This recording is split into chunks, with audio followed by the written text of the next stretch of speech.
Hello, I'm Anna Hart, I'm Lorraine Hart. and this is Straight from the Heart.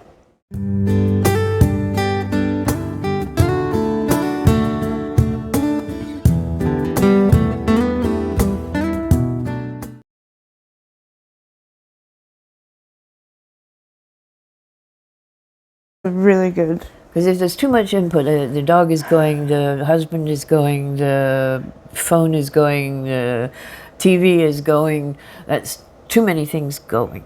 And whereas you or I could hone in on a conversation through that, it doesn't work for Anna.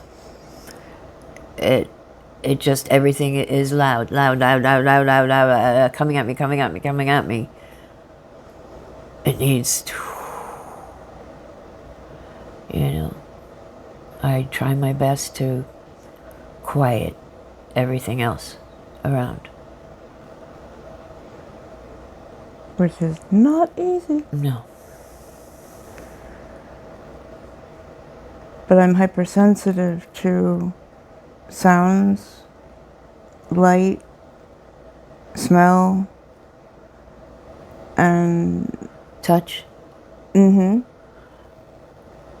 there are times when if I'm sweating and the cat will come to rub up against my legs, it hurts. The feeling is very not pleasant, and cat doesn't understand that.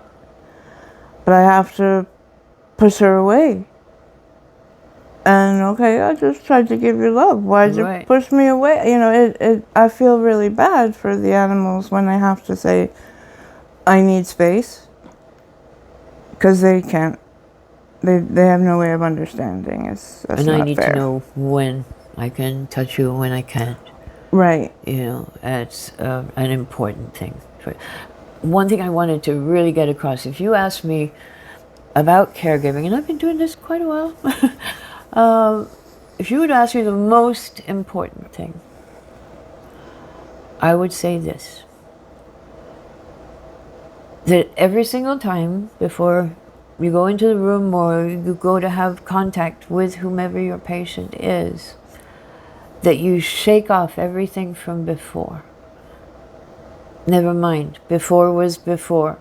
Her brain could be in a different place, her body could be in a different place every hour. You just don't know what you're going to deal with. So better you blanket that out and go, how can I help you? Go back to the basics. Go back to the beginning and allow the patient the control. It's very important, especially an older patient as far as not being a kid. And this goes back to, when Anna got sick, she was right on that cusp of 17, 18. She was bitten 2 months before your 18th birthday, right? Yeah. And this is why I had to encourage her, because she was going into an adulthood. I couldn't then, well, let me take over my little girl and I'll do everything for you and I will fight for you. And not that I won't fight for her, but she had to feel the control that every grown-up gets to feel, some self-control. Even on the days when it's really difficult. Even on the days when she doesn't know how to answer me, how can I help you? It's a statement of service.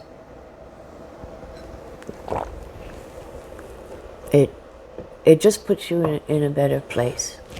Instead of carrying with you always the luggage of what was the last episode, whatever. And communication is so important to us. Always has been, even without illness.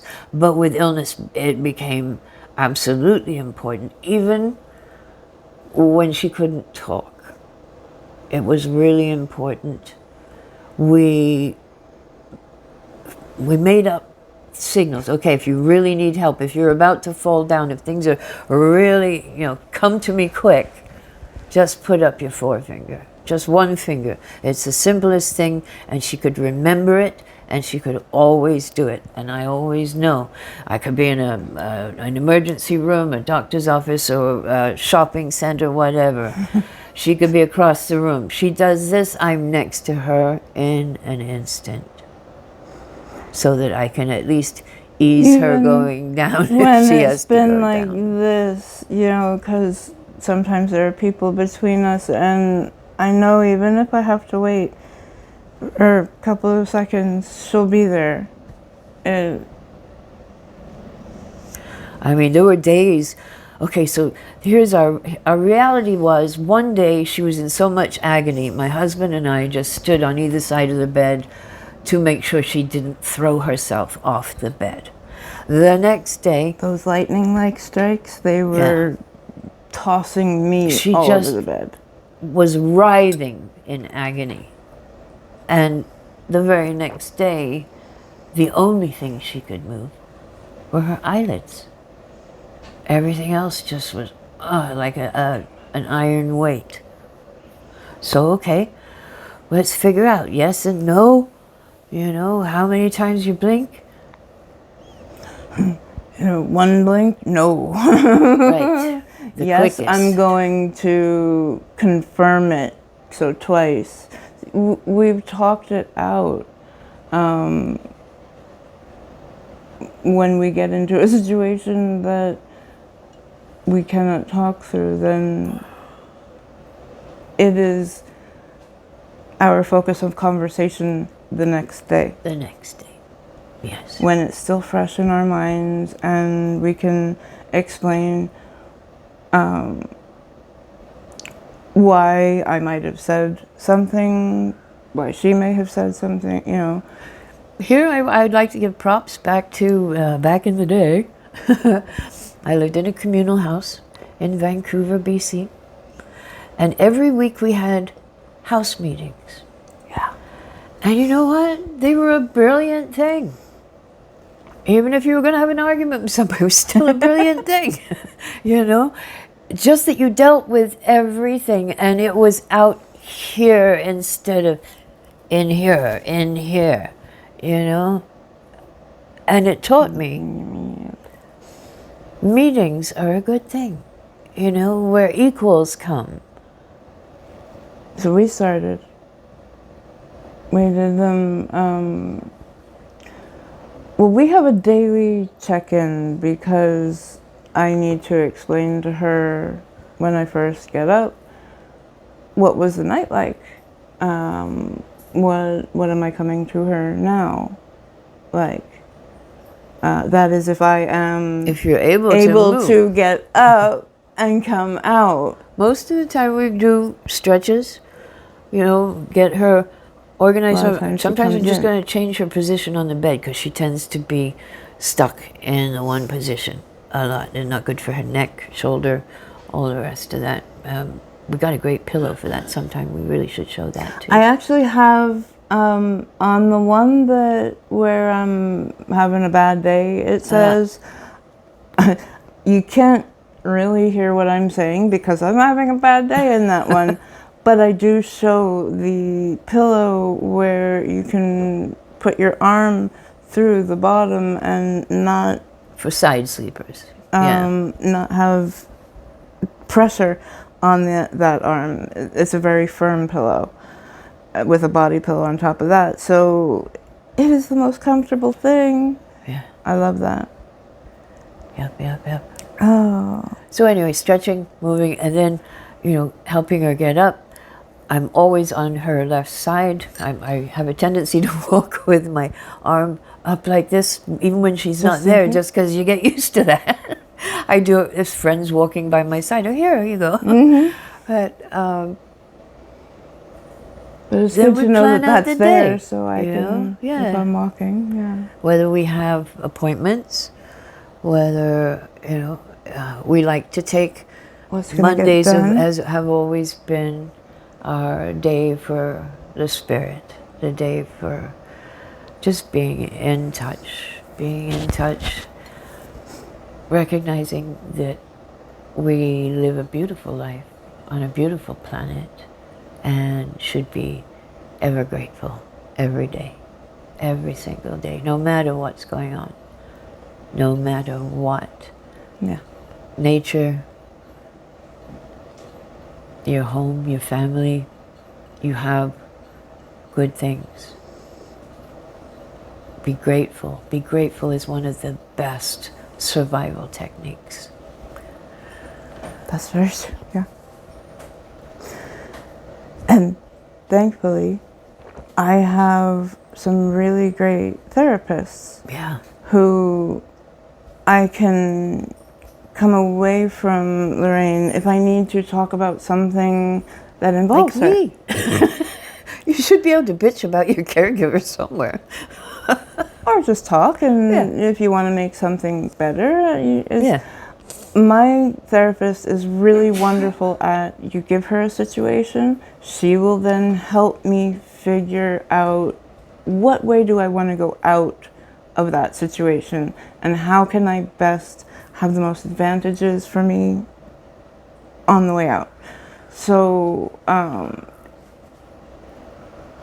one of the things that she said to both of us, because sometimes we both would either go to an appointment or Zoom, or now because of COVID, Zoom appointments. Like when my biological father died, we both were on screen with her because she knows that that was something that would affect both of us in different ways. And so, but what she said in the beginning, and we've held on to this because it's really, really good advice. Separate out the personal and the professional. There are times that, I remember her little talk of this, there are times when you're not going to want to do some things, but you have to push through that and do it because it's your job. There are times that you're not going to want to have that thing done to you, but it's her job, and let her do her job. And sometimes it's her job to also, if needed, overrule me on something because I haven't thought every which way. So separating the personal and the professional, it was some of the best advice. Definitely. And as I've said so many times, I love and comfort you as your mother, but I serve her proudly as a professional caregiver. Union, SEIU 775, thank you. They are good people. And this COPES program is brilliant, and there are actually different programs in every state. Almost every state. Almost every state. So if you are on disability and you're watching this and you have a friend, a family member or something who could become your caregiver, please investigate Inquire. it. Yes. Yeah. Talk. It's a tremendous help. Because I had to stop. I would sometimes have 3 jobs out there, but I couldn't go to them because my daughter needed me. But we also needed money to pay the rent and buy the groceries and blah, blah, blah. Right.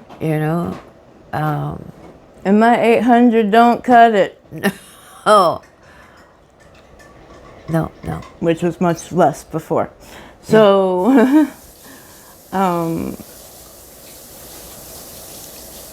the COPES program is amazing, and I did find out that 42 states have confirmed they have programs like COPES where you can get a friend, or sometimes, like if you are a parent of a young child or a spouse, some of the states will give that a bit of pushback.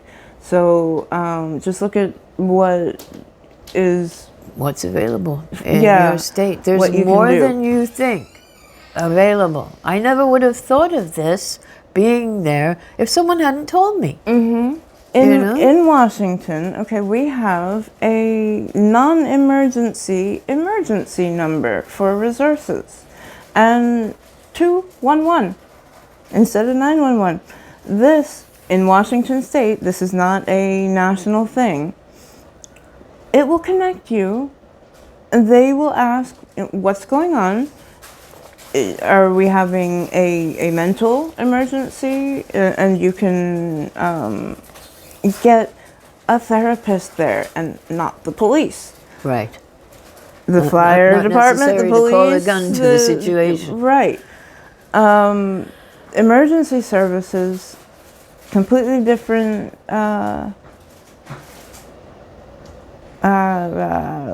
completely different street, lane. I don't know how to say that. Avenue. So you need to get to know what are the resources around you, because I guarantee you they have resources. They just aren't telling. Yeah, they don't advertise the resources because then they'd have a lot of people come in and get them, wouldn't they? But if you even looked up different, you think of ideas of what you might need, like groceries delivered. Right. You know how many groceries will deliver to you now? Yeah. There are Even though things like we're that. rural, so Right. we're a little harder for delivery, but they would. Yes, it would be a bit of money, but sometimes having the disability card is helpful, and you'll be able to get into programs with no cover charge, and or able to get into places like parks that would otherwise have a charge. And there are always going to be those, what's the word, things that you wouldn't even know you needed, but my goodness, the programs that your local community offers, each community has a toolkit. You just have to get to know what's in that box. So please call. Yeah, one time we used to, or we still do actually, but we go in and talk to nursing students through her home care nurse. And she's also a professor who teaches. And we go and talk about Borrelia, etc. and caregiving. And I forgot where I was going. We actually give lessons on how to, I let the students change my dressing. Right. Different weeks I'll go back in and let them learn. And they also let me come and stand in front of the whole class and talk, or maybe go on Zoom and talk. And oftentimes what I will tell them is that it's the communication. It is the nurse most often that you will find will fight for you, will listen to you a little bit more than anybody else, have the time, and it is their job.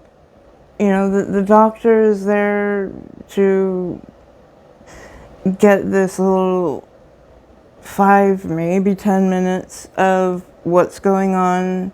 But then they want to go away and think about it, and it's the nurses that are there that help you throughout. And observe you. And observe. Right.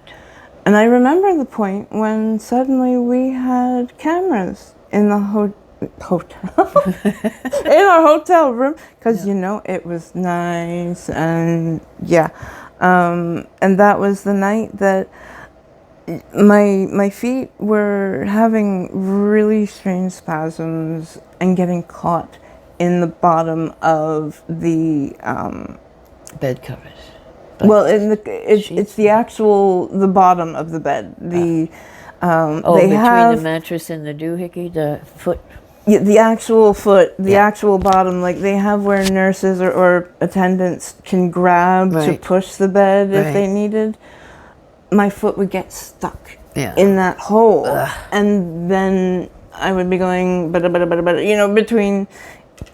A nurse would see that immediately come in, and I wouldn't be suffering with that for minutes because she had to go home. I don't often go home. I'll push her sometimes home when there's gonna be, it's the third night or something like that, and no, you need to go home. You need to rest. The lookout for number one, it's very important. Yeah. Yeah. You have to keep the caregiver healthy in all those different ways, Yeah. or the whole thing is going to fall apart. Mm-hmm. And you have your days where you have to go, you know what, I need to go for a drive. I need to go for a walk. I need to just... I can't be in this world right now, otherwise I'm going to scream and take it out on you, and that's not fair. Right. I'll be right back. I can know all of that in just one look of... Yeah, I mean, we're not saints Our or body anything. language, we have gotten to a point where it's very hard to hide anything because, and not that we really would want to hide anything, but like she has said many times, I am very readable. My face will give away what I'm thinking, or if I am thinking about something else,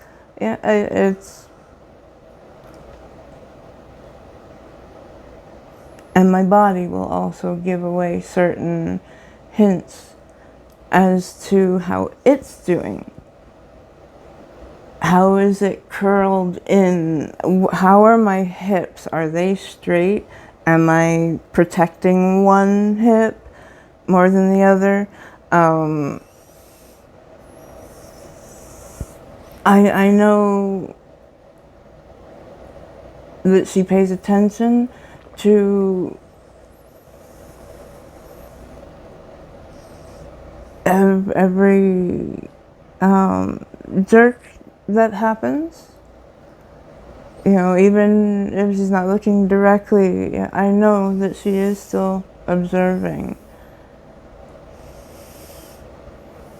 And we've worked just really hard over the years to be able to communicate through anything. Yes. And sometimes she goes to her end of the house. I go to my end of the house. I'll see you We give in a it little time. bit. We are Human. adult women, and yes, we are human. That's what humility means. Just understanding that we're human. We don't always get it right, but we'll keep trying. You're getting tired. I'm getting tired, but we're almost at the end of this Okay. list. So, we write things down. Sometimes I can't speak, so I grab a pen. Yeah, funny, when she can't speak this way, she can text me. Yes. It's an incredible tool. And when I'm in my bed at the other end of the house and she's in her bed, we can still talk. My phone is always on there, so... We could get more intimate sometimes through text because whatever is needed for my brain to connect with my mouth is lost at that time. And I might not have the energy to push out words. Sometimes incredible how much energy you need to talk. And so, yeah, we've just found every other way to talk. Because it's a fun... it's a fun game when she can't talk very loud. I gotta talk like this. And my ears are going as I get older. What? What? But we get there. What We did get she there. actually mean? Versus what did we hear? Yeah. Yeah. Oh, I can hear some funny things. Hey, I'm starting to hear some funny things too, and I'll be 42. So just starting. I love my gray hairs, my couple of gray hairs. I've earned them. You certainly have. Did we get to the end of the list? Yes, Good. we have. Good job. So yeah, our first, very first recommendation, if you're looking to have a better relationship with your caregiver, with your patient, if you call everybody in for a meeting and say, I have these needs, and unfortunately I've not been able to vocalize that I've needed them. So here I am. I have some needs. Can we talk about this? It's hard. It's hard to say, I need help. You know, there are times when I want to get the damn drink myself. And it's it's nothing about her at all. I want to just get the drink myself. Other times I can't get up. And so I have to message and ask her to stop what she's doing and please get me. The main thing of what I'm doing is caring for you. Yeah. Like that's separate the personal and the professional. That's her job. Yeah. To talk about it. The caregiver can deal with it. Sometimes mommy has to go for a drive. Yeah. Or spouse, or whatever your situation. I mean, be honest. Yeah.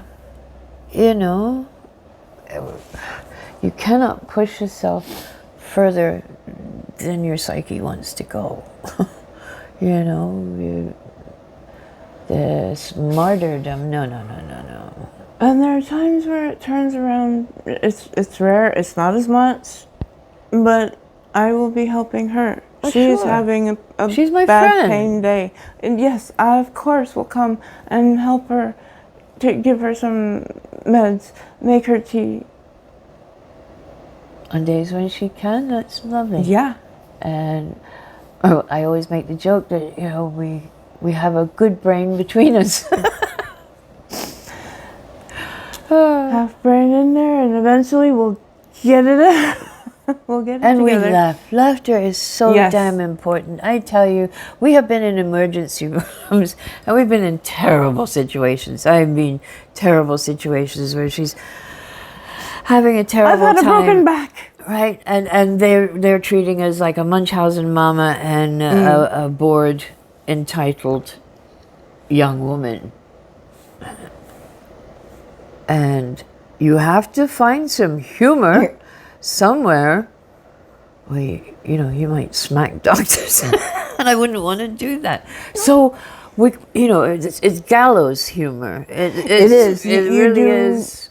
It's ratchety. You make fun of the moment because you have to. Yeah. Otherwise, You it's laugh at too much yourself. to deal with. Please laugh at yourself. It's okay. It's really okay. Because we are ridiculous at times. And the situation is ridiculous. Yes.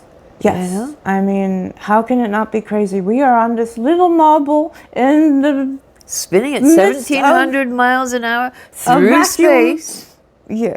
What Crazy. is not crazy about that? But it's crazy beautiful. Mm-hmm. If you could see outside, the sun is making patterns with the trees on the lawn. If you haven't, please go see. There is a video that I just call it Bunny. Bunny.